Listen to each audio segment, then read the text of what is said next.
Hello दोस्तों, welcome to my channel. और इस वीडियो में हम लोग बात करने वाले हैं भारत की सीस्मिक जोन्स के बारे में या इंडिया के भूकंपीय क्षेत्रों के बारे में।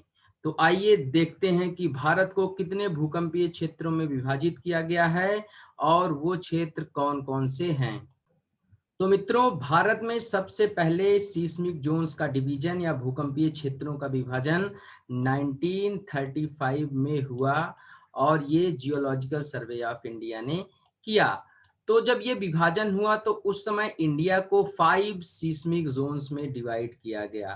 तो जिसमें सबसे पहले थी जोन नंबर 1, फिर जोन नंबर 2, फिर जोन नंबर 3, फिर जोन नंबर 4 और जोन नंबर 5। तो इनिशियली भारत में 5 सीस्मिक जोन्स थी। बाद में जोन नंबर 1 को मर्ज कर दिया गया जोन नंबर 2 में, मतलब 1 और 2 आपस में मर्ज होकर के सिर्फ जोन नंबर 2 रह गई। तो अभी आपसे कोई प्रश्न पूछे कि इंडिया में कितनी सीस्मिक जोन्स हैं, तो आपका आंसर होना चाहिए 4 seismic zones are there in India.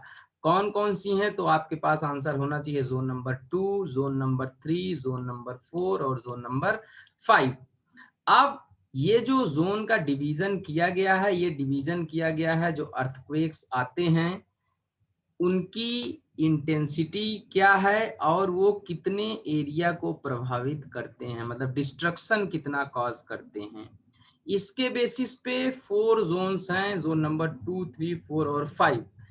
इनमें से जोन नंबर 5 सबसे एक्टिव जोन है, जिसमें सबसे ज्यादा डैमेजिंग करने वाले अर्थक्वेक आते हैं, मतलब सबसे विध्वंसक अर्थक्वेक जोन नंबर 5 में आते हैं। इंडिया के टोटल एरिया का लगभग 12% एरिया जोन नंबर 5 की कैटेगरी में है। अब मैं आपको मैप पर दिखाता हूं कि जोन नंबर 5 में कौन कौन से रीजन्स आते हैं, और ये आपको याद रखना बहुत ही जरूरी है, एग्जाम्स में पूछा जा सकता है। ओके, तो सबसे पहले नॉर्थ ईस्ट इंडिया का पूरा जो पार्ट है आप यहाँ पर देख सकते हैं। अरुणाचल प्रदेश, नागालैंड, मणिपुर, मिजोरम, त्रिपुरा और असम, ये सारे रीजन जो हैं ये आते हैं जोन नंबर 5 में। फिर उसके साथ नॉर्थ बिहार आपका है, उत्तरी बिहार आता है जोन नंबर 5 में। उत्तराखंड आता है, लगभग संपूर्ण उत्तराखंड इसमें आता है। उसके साथ साथ आप देखेंगे हिमाचल प्रदेश के कुछ भाग, और उसके साथ साथ सेंट्रल जम्मू एंड कश्मीर। तो तो ये सारे हिमालयन रीजन हैं जो आते हैं इसमें जोन नंबर 5 में। उसके साथ साथ आप देखेंगे कच्छ का एरिया जो है वो ये जोन नंबर 5 में आता है, और अंडमान निकोबार आइलैंड्स, ये सारे रीजन जोन नंबर 5 में आते हैं। यहाँ पर जो अर्थक्वेक आते हैं वो सबसे विध्वंसक होते हैं। आपने भुज भूकंप के बारे में सुना होगा। भुज भूकंप 2001 में आया था और इसने पूरे भुज शहर को तबाह कर दिया था। तो इस रीजन में या इस रीजन में जब भी अर्थक्वेक आएंगे तो वो बहुत ही डैमेजिंग होंगे।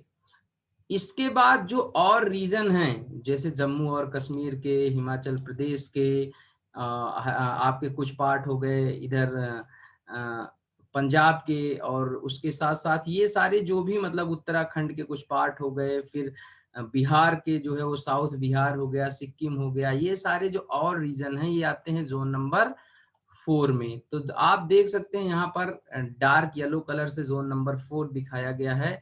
जोन नंबर 4 यहाँ पर बंगाल वाला रीजन जो है वो आपका वेस्ट बंगाल का सदर्न रीजन है वो आता है, और फिर यहाँ पर मुंबई के नीचे वाला ये रीजन आता है। तो ये सारे रीजन आते हैं जोन नंबर 4 में। जोन नंबर 4 थोड़ा मॉडरेटली एक्टिव है। इसमें जो भूकंप आते हैं वो जोन नंबर 5 से कम इंटेंसिटी के आते हैं, मतलब थोड़ा कम डैमेजिंग होते हैं। तो इस प्रकार जोन नंबर 4 कम डैमेजिंग है, उससे भी कम डैमेजिंग है जोन नंबर 3, और सबसे लीस्ट एक्टिव जो जोन है, जो जहां पर जिन रीजन्स में सबसे कम डैमेज होता है वो है जोन नंबर 2 वाले रीजन। तो आप यहाँ पर मैप को अगर देखेंगे तो आप पाएंगे कि जो ये ब्लू कलर टाइप से दिख रहा है, हल्का ब्लू, वो आपका, या आसमानी कलर जो आपका दिख रहा है, ये है आपका जोन नंबर 2। तो जोन नंबर 2 में जितने भी रीजन हैं वहां पर, जैसे आपका ये वेस्टर्न राजस्थान हो गया, आपका हरियाणा हो गया, यूपी हो गया, और इधर साइड में आपके उड़ीसा हो गया, और यहाँ पर ईस्टर्न महाराष्ट्र हो गया, कर्नाटका हो गया। तो ये सारे जो रीजन हैं आप देखेंगे तो आप यहाँ पर पाएंगे कि यहाँ पर अर्थक्वेक या तो नहीं आते हैं या आते भी हैं तो वो सिर्फ जो है वो एकदम नॉर्मल इंटेंसिटी के आते हैं। आपका मतलब रिक्टर स्केल जिसपे अर्थक्वेक को मेजर किया जाता है उस पे ज्यादा से ज्यादा ये 1 रिक्टर या 2 रिक्टर के ऐसे आते हैं। एकदम नॉर्मल ट्रेमर्स जो झटके होते हैं एकदम हल्के से वो ऑब्जर्व किए जाते हैं। तो ये जोन नंबर सेकेंड सबसे लीस्ट एक्टिव जोन है और इंडिया का लगभग 43% एरिया इसमें आता है। तो सबसे ज्यादा एरिया जोन नंबर सेकेंड में आता है। मतलब अर्थक्वेक से सेफ जोन है बहुत सारे इंडिया के रीजन। मेनली आप देखेंगे तो इसका जो एक्सपेंशन है वो सेंट्रल इंडिया में ज्यादा है। और आप कोस्टल इंडिया को देखेंगे, कोस्टल इंडिया मतलब इंडिया के बॉर्डर्स पे अगर आप देखेंगे, नजर मारेंगे नॉर्थ की तरफ छोड़ करके, तो आप पाएंगे सारे रीजन लगभग आ रहे हैं जोन नंबर 3 में। तो जोन नंबर 3 थोड़ा सा मतलब जो है वो जोन नंबर 2 से ज्यादा है। मतलब अगर आप जोन नंबर 1 को नॉर्मल में रखें लीस्ट एक्टिव में, तो जोन नंबर 3 जो हो जाएगी थोड़ा मॉडरेटली एक्टिव हो जाएगी, ये हाईली एक्टिव, और zone number 5 super active zone हो जाएगी।